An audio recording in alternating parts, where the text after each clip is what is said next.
What's up, Achievers? Today I'm going to walk you through exactly how to perform a kettlebell snatch.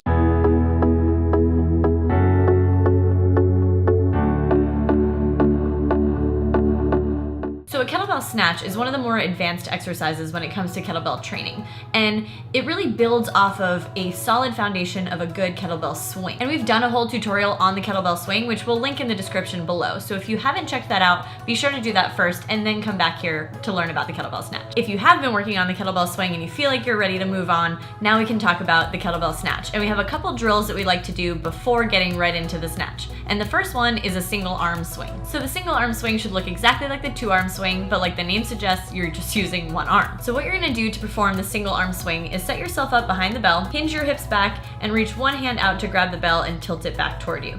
You wanna have your other hand, your non-working hand, right next to the bell as well, because that's gonna help to keep your shoulders square. And we really wanna make sure that we keep our shoulders square as we set up and not opened up with the shoulder rotated out. From that good setup position, hike the bell back between your legs, then stand up tall, bring the kettlebell straight out in front of you, and with that non-working arm, bring it forward and have it meet the bell at the top. That's gonna help you to stay square and remind you to keep your shoulders in a forward position. A big mistake that we see here with the single arm swing is people rotating on the back swing and then rotating at the top. And we don't wanna see that because that's gonna translate into a really sloppy kettlebell snatch. So we really recommend taking some time to practice these single arm swings until you feel like you get comfortable keeping your shoulders square in the back swing and at the top. Once you've mastered the one arm swing, we're gonna move on to the single arm high pull. So the high pull is gonna be the next progression toward a snatch from the single arm swing. We're gonna start the same exact way as you would with the single arm swing, with one arm out in front of you. You're gonna hike the bell back, and you're gonna use just a little bit more power than you did for your one arm swing. So the amount of power you used for your one arm swing got the bell to about horizontal. Now we want the bell to actually float up a little bit higher, and so we're gonna have to use a little bit more power from the hips. So what you're gonna do is snap your hips a little harder and let the bell float up. Something that we don't want to see here is yanking the kettlebell back by pulling that elbow back for the high pull. And the reason a lot of people do this is because it's called a high pull, so they think about pulling back.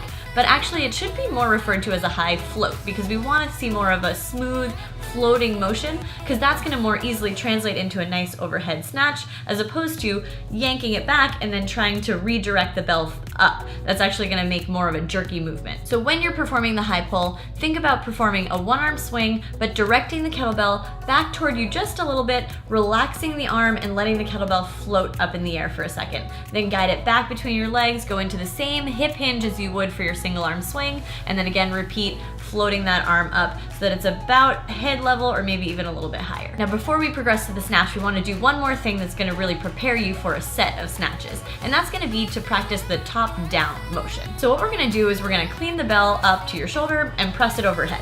And from here, we're gonna practice lowering the kettlebell down back between your legs and to the floor in one unbroken motion. Now what you want to avoid on the way down is throwing the kettlebell out in front of you. And instead what you want to think about is leading with the elbow. So starting by bending the elbow and bringing it down, and then eventually the kettlebell is naturally going to want to flip off your wrist, flip over, you're gonna re-grip it tight at the bottom, send it back between your legs, and land it safely on the floor. And you really wanna relax your grip on the way down. If you over-grip it, it's not gonna flip over your wrist, and it's gonna eventually pull your shoulder at the bottom, and we really don't want that. So instead, on the way down, relax your grip, lead with your elbow, let the kettlebell flip, re-grip it as soon as it flips, and then send it back between your legs. So now we've done all the pieces of the kettlebell snatch, now we just need to put it together. So to get set up, just like your single arm swing, hinge back, one hand on the bell, hike the bell back between your legs, use a little more power even than you did for your high pull, get it to that high pull position, and then punch your hand through at the top.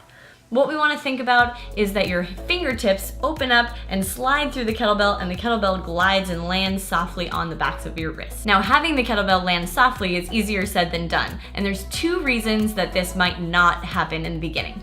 Reason number one is that you're probably casting the kettlebell too far out in front of you. And what happens when you do that is you create this big arc, and then the kettlebell has nowhere to go except for up and around and to crash down on your wrist. So instead, we want to think about something called taming the arc. Now to tame the arc, we want to imagine that there's a glass wall just a foot or two out in front of you.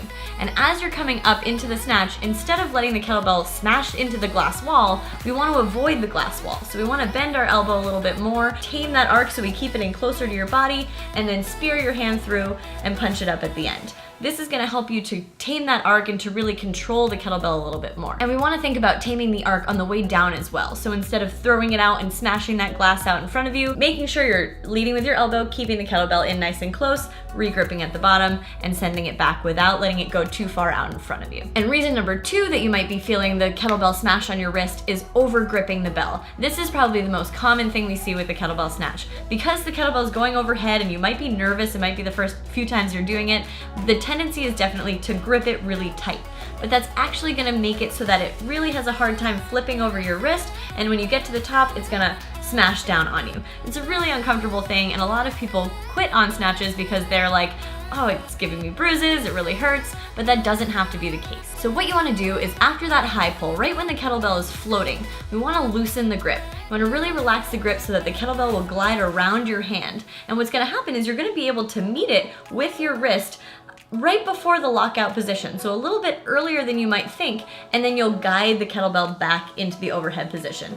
By doing that, you're not waiting for the last minute to open up your hand and then having the kettlebell smash on you. Instead, you're opening up your hand a little earlier, meeting the kettlebell with your wrist nice and softly, and guiding your arm back into position. So whether this is your first time learning the snatch or you're looking for some tips on how to make it a little bit better, how to not bang your wrist, I really hope that this tutorial helps you out. If you enjoyed this video, hit that little thumbs up button below and subscribe if you haven't already. And until next time, peace, love, and muscles.